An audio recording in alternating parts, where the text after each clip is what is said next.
안녕하세요. 결혼한 지 2년 된 30대 초반의 여성입니다. 아직 아이는 없고요. 평소에 자주 사연을 들으러 오긴 하는데 제가 직접 사연을 적어보는 건 처음이라 어떻게 시작해야 할지 어렵네요. 다른 부부들은 보통 무슨 이유로 이혼을 할까요?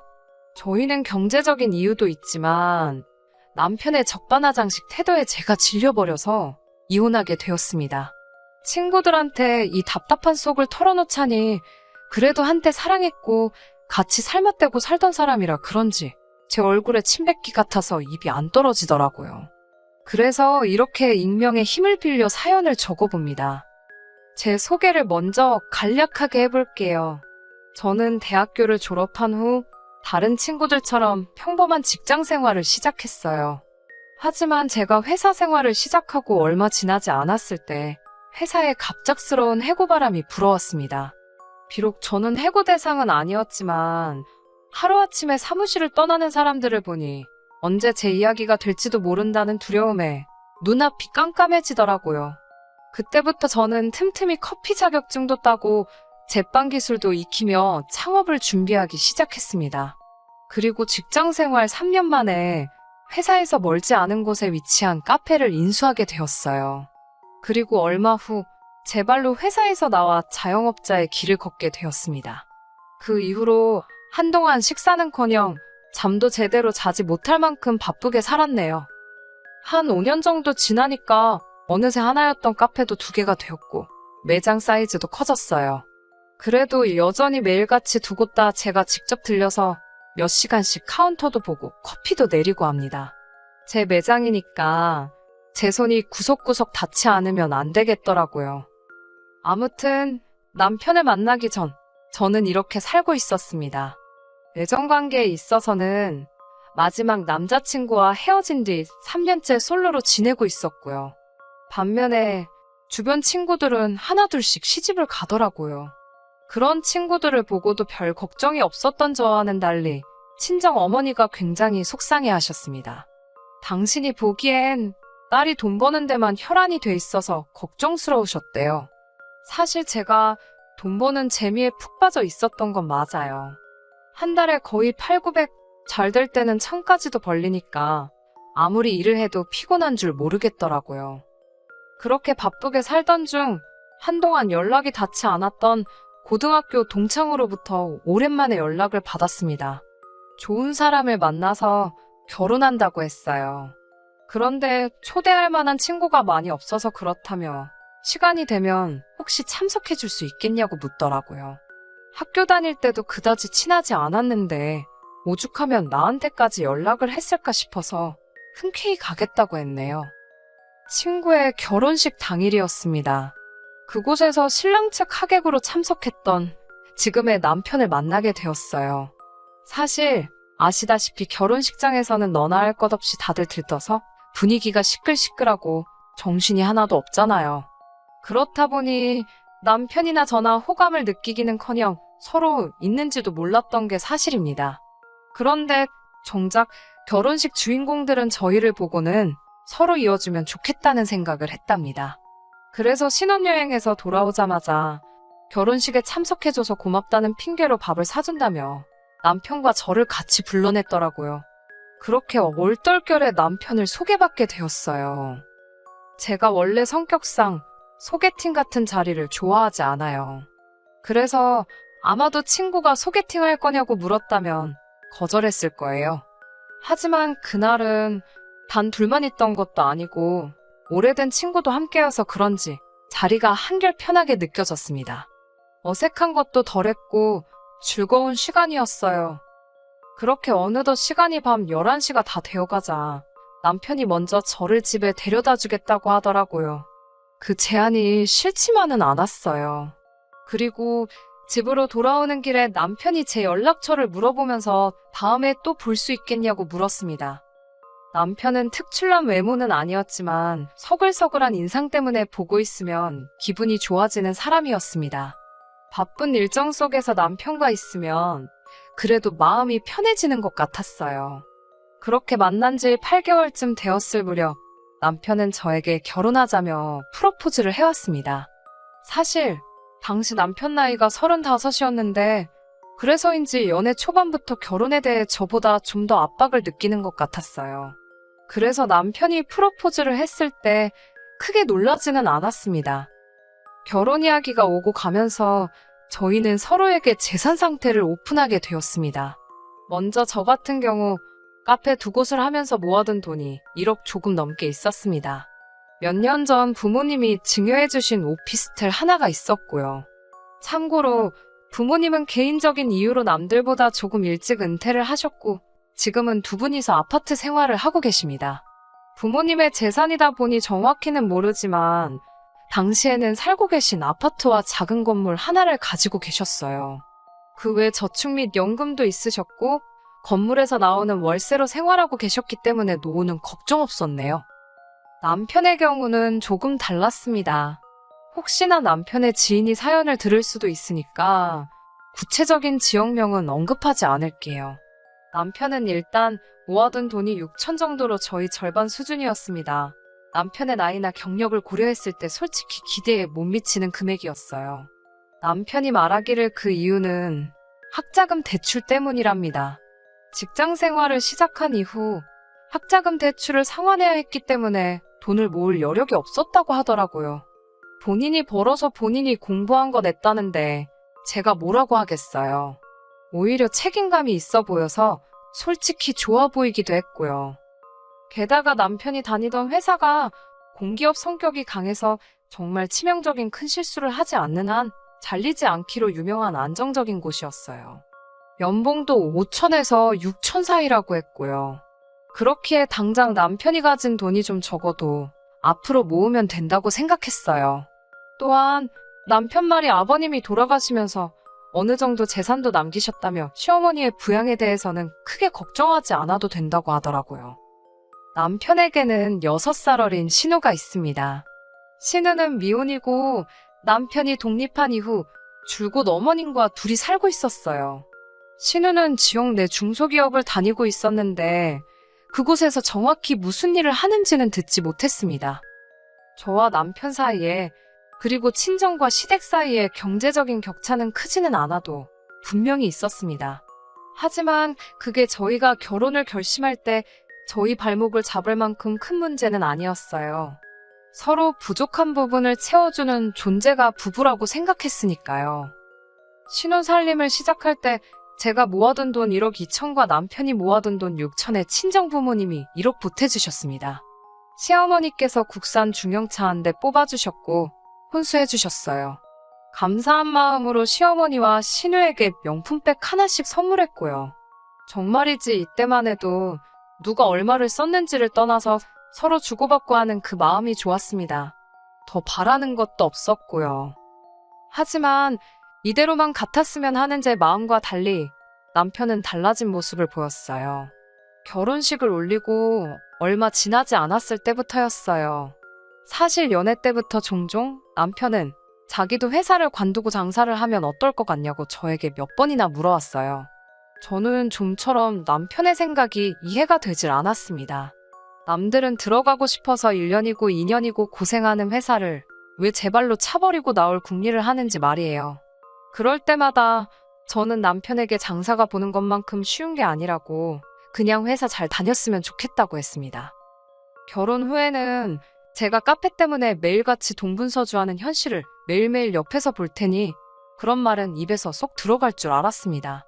그런데 얼마 되지 않아서 남편은 다시 회사를 관두고 싶다는 이야기를 꺼냈습니다. 그러면서 저더러 부럽답니다.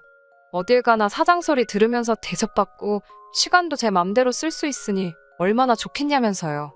어디다 아쉬운 소리 할 일도 없고 일이라고 해봤자 아르바이트생들에게 이래라 저래라만 하면 되지 않냐입니다. 자기가 보기에는 저는 아침 저녁으로 고개만 삐쭉 내밀고 돈만 훑어가는 존재랍니다. 그런 말을 들으니 너무 속상하더라고요. 남편이야 출근하니까 당연히 제가 낮에 어떻게 일하는지 모르잖아요. 그런데 자기가 안 해봤다고 말이라고 쉽게 해대니 정말 섭섭했어요. 아마 모르는 사람 같았으면 너도 한번 해보라고 부추겼을지도 몰라요. 너도 한번 해보고 진짜 막말로 한번 피똥 싸보라고요. 하지만 사랑하는 남편이었기에 계속 말렸습니다. 장사가 절대로 쉬운 일이 아니다. 내가 당신을 무시하는 것이 아니라고. 남편은 그런 제 마음도 몰라주고 아내로서 남편을 응원하고 지지해주기는커녕 계속 안 된다고 누르기만 한다면서 서운하다 했지만요. 사실 결혼하자마자 저희 집 경제권은 제 손으로 넘어왔었어요. 제가 달라고 한 게 아니라 남편이 자기는 이것저것 신경 쓰고 싶지 않다면서 저더러 해달라고 하더라고요. 그리고 비로소 남편이 정확히 어느 정도 버는지 알게 되었습니다. 세금을 비롯해 이것저것들을 제외하고 나니까 실수령액은 350에서 400 정도였어요. 적은 돈은 아니지요. 게다가 저도 수입이 있었으니까 절대로 생활하기에 부족한 돈은 아니었어요. 그런데 어느 날 갑자기 남편이 앞으로 자기 월급 중 100은 어머님께 매달 생활비로 보내드리고 싶답니다. 결혼도 했으니 이제 아들 노릇을 좀 하고 싶다면서요. 그 말을 들으니 저도 아차 싶더라고요. 저는 저희 부모님 생활비를 보태드려야겠다는 생각을 해보질 못했으니까요. 제가 남편에게 그럼 이참에 양가 어른들에게 매달 100만 원씩 드리자고 했습니다. 매달 200씩 나가는 게 솔직히 부담스럽기는 했지만 남편 말대로 자식 노릇은 해야겠더라고요. 곧이어 남편은 저에게 자기 월급 중 200만 원은 자기 이름으로 따로 모아달래요. 400 중에 어머님 생활비로 100 나가고 당신 앞으로 200 적금하면 생활은 뭐로 하냐니까 남은 돈에 제가 보태면 되지 않냐고 하더라고요. 좀 황당했어요. 물론 남편 말대로 제가 벌어오는 돈으로 생활비를 할 수도 있었지요. 하지만 솔직히 남편의 속내가 눈에 너무 빤히 보이니까 얄밉더라고요. 생활비로 한 달에 50에서 100만 원만 주겠다는 이야기잖아요. 자기는 자기 입속 다 챙기고 정작 꼭 써야 되는 부분에서는 저더러 다 부담하라는 말처럼 들려서 서운하더라고요. 저는 이럴 것 같으면 경제권 같은 거 필요 없다고 가져가라 했습니다. 남편더러 당신 알아서 당신이 말한 대로 어머님 용돈도 드리고 적금도 200씩 하고 그러라고요. 하지만 나는 생활비로 최소한 100은 고정적으로 받아야겠으니 앞으로 생활비로 100 먼저 달라고 했습니다. 당신 100, 나 100 이렇게 200으로 생활비를 하자고 했어요. 부족한 부분에 있어서는 월말에 한 번 더 정산을 하던지 또 다른 방법을 생각해내 보자면서요. 남편은 제가 말한 방법에 불만이 많았지만 그렇다고 별다른 뾰족한 수를 생각해내지도 못했습니다. 그렇게 얼떨결에 저희 부부는 생활비를 각자 관리하게 된 거예요. 이후로 저는 남편이 돈 관리를 어떻게 하든 관여하지 않았습니다. 저희 부부 사이가 나빴던 것도 아니에요. 말 그대로 돈 관리만 따로 하고 있었을 뿐이지요. 그렇게 1년 정도 지나고 나서 일이 터졌습니다. 남편이 회사에 사표를 썼다고 하더라고요. 갑자기 그게 무슨 소리냐니까 진작부터 자기도 장사하고 싶다고 말하지 않았냐면서 편의점을 차리겠다고 하더라고요. 아무리 그래도 그렇지 어떻게 와이프인 나하고 상의도 한마디 없이 그런 결정을 내릴 수 있냐고 제가 화를 냈어요. 남편은 보나마나 반대했을 거면서 상의는 무슨 상의냐며 자기는 미안한 게 하나도 없다고 하더라고요. 하지만 이미 벌어진 일만 붙들고 시간 낭비만 하고 있을 수도 없어서 앞으로 계획이 어떻게 되냐고 물었습니다. 그러자 그동안 모아둔 2천만 원에 시어머니가 3천을 빌려주셨답니다. 나머지는 대출로 어떻게든 해보려고 한다면서 신경 쓰지 말라면서 자기가 다 알아서 한다고 그래요. 당연히 걱정이 되었지요. 저는 기왕 이렇게 된 거 조금이라도 도움을 주고 싶었습니다. 어찌됐건 제가 장사를 하루 이틀 해본 것도 아니고 저는 안정적으로 매장을 꾸리고 있었으니까요. 하지만 남편은 간섭하지 말라 했습니다. 괜히 이래놓고 나중에 제가 생색내는 꼴 못 본다면서요. 결국 제가 남편을 위해 해줄 수 있는 건 그저 아내로서 잘되기만을 빌어주는 것뿐이었습니다. 그리고 얼마 후 남편이 그토록 원하던 편의점을 열게 되었습니다. 편의점 위치도 정말 엉뚱한 곳에 열었더라고요. 아무런 연고도 없는 집에서 1시간 거리였어요. 왜 이런 곳이냐고 하니까 근처에 편의점이 하나도 없는 동네가 여기뿐이었다나요. 반나절 가까이 동네를 돌아봤는데 망했다 싶었습니다. 아파트도 별로 없고 학교도 없고 정말이지 사람 사는 동네 맞나 싶을 정도로 텅 비었더군요. 막말로 제 돈 안 들어갔다고 해도 앞으로 남편이 실망하고 속상해할 게 벌써 눈에 빤히 보여서 제 마음이 다 안 좋더라고요. 그래도 처음 두세 달은 어찌저찌 생활비는 가져다 주더라고요. 저도 남편 자존심도 있고 하니까 먼저 말하기 전에는 장사는 잘 됐냐, 어땠냐 묻지 않았습니다. 하지만 모르긴 몰라도 마음 고생을 꽤나 하고 있는 눈치였어요. 하루가 다르게 안색도 안 좋아지고 살도 빠지는 게 눈에 보이더라고요. 그러다 편의점 연지 한 반년이 좀 넘었을 때부터는 생활비가 뚝 끊겼습니다. 물론 제가 생활비는 계속 부담을 하고 있었으니까 먹고 사는 데는 지장이 없었지만 주부로서 스트레스는 받았지요. 언제까지 이렇게 살아야 되나 걱정도 되었고요. 그때 남편이 저에게 먼저 말을 꺼내더라고요. 편의점을 접어야겠다면서요. 자기 생각보다 장사가 잘 안 된답니다. 이런 날이 올 줄은 알고 있었지만 생각보다 빨라서 좀 놀랐어요. 적어도 1, 2년은 버틸 줄 알았거든요. 그때 남편이 한다는 말이 가관이었습니다. 이 편의점을 팔고 새 편의점을 제 카페 근처에 열어야겠답니다. 자기가 장사를 해보니까 자기는 장사 소화는 좋은데 가게 자리가 안 좋아서 그런 것 같대요. 그러면서 덧붙이기를 제가 하는 카페마다 장사가 잘 되는 걸 보니까 제가 자리를 잘 보는 것 같다면서 그 근처에다 열겠답니다. 그러면 제가 자기 대신해서 편의점도 자주 들여다볼 수 있고 덕분에 자기도 자기 개인 시간 좀 가질 수 있고 좋을 것 같다나요. 그 말을 듣는데 정말 사람들 표현 따라 머리에 뚜껑이 있다면 확 열릴 것 같은 기분이었습니다. 저도 카페 2군데 운영하면서 살림하랴 정말이지 개인 시간은 하나도 없거든요. 그런데 남편은 그런 저에게 이제 편의점까지 봐달라는 겁니다. 제가 진작부터 당신 다니는 회사는 안정적인 회사니까 그냥 다니라고 했는데 자기 멋대로 일을 저질러 놓고 뒷수습은 나더러 해달라니 너무하잖아요. 저는 그렇게는 못 해준다고 했습니다. 나도 엄연히 내 사업장이 있는 사람이고 그게 먼저지 당신 사업까지 챙길 정신은 없다고요. 그러자 남편 한다는 말이 가관이더군요. 나름대로 논리적인 척 말한답시고 첫 번째로 남자 일이 잘 풀려야지 집안이 잘 돌아간답니다.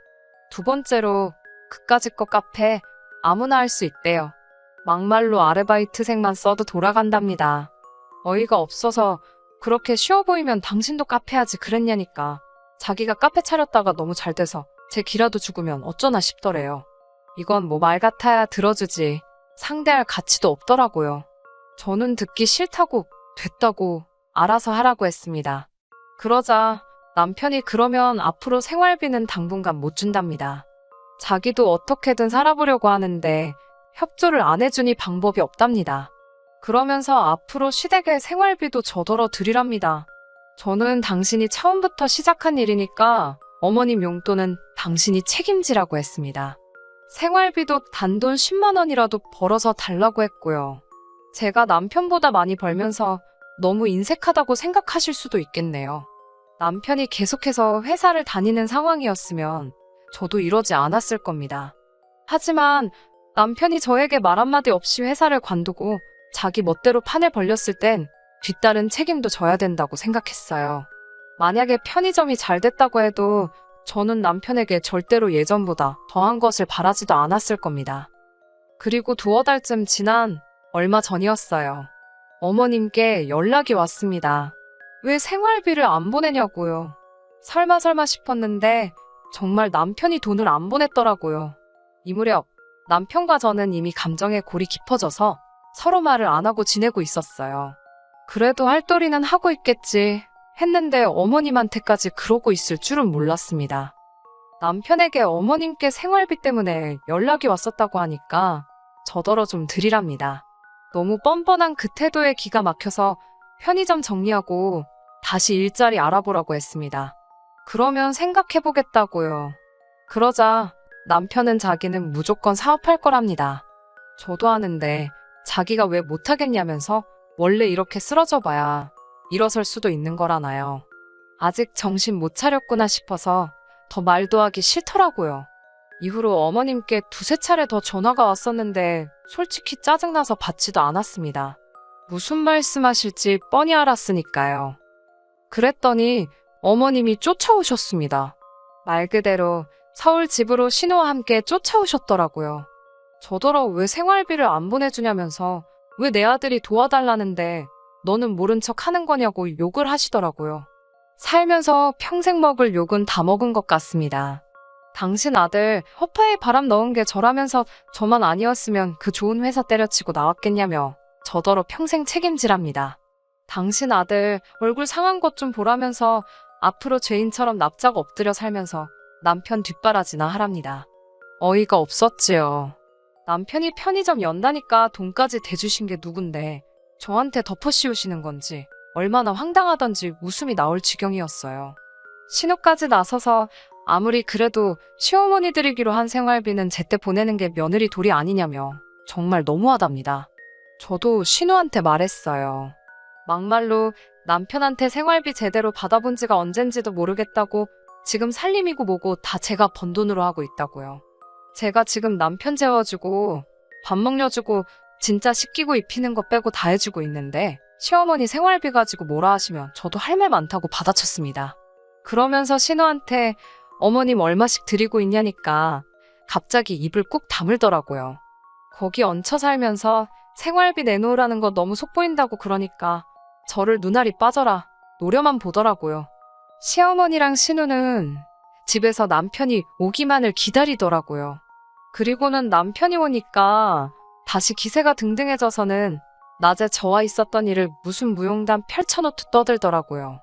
팔짱 끼고 가만히 듣고 있는데 남편이 이게 다 사실이냐며 저에게 고래고래 소리를 지르더군요. 이미 이때는 저도 이혼을 생각하고 있었기 때문에 나름의 준비가 되어 있는 상황이었어요. 내가 뭐 틀린 말 한 것도 아닌데 왜 소리를 지르냐고 같이 소리를 질렀지요. 편의점을 하든 정육점을 하든 내 알 바 아니니까 이젠 나 좀 그만 괴롭히라고 헤어지자고 했습니다. 이제 그만 당신은 당신대로 나는 나대로 살자고요. 남편은 제가 이혼 이야기를 꺼내자 무슨 생각인지 옳다구나 하는 표정으로 좋다고 하더라고요. 저는 속으로 저 멍청한 인간이 또 뭔 꿍꿍인가 싶었지만 그냥 빨리 끝내고 싶은 심정이었어요. 남편하고 결혼한 이후로 처음에는 좋았던 시절도 있었지만 결국 정신적 스트레스로 카페 일에 제대로 집중도 못하고 경제적 손실까지 떠안게 되었으니 마음 같아서는 위자료를 1억은 받아내고 싶은 심정이었네요. 하지만 현실적으로 그건 불가능하다는 건 진작에 알고 있었기에 남편이 알아서 떨어져 나가준다는 것만으로도 감사한 일이었습니다. 남편 마음이 바뀌기 전에 빨리 진행해야겠더라고요.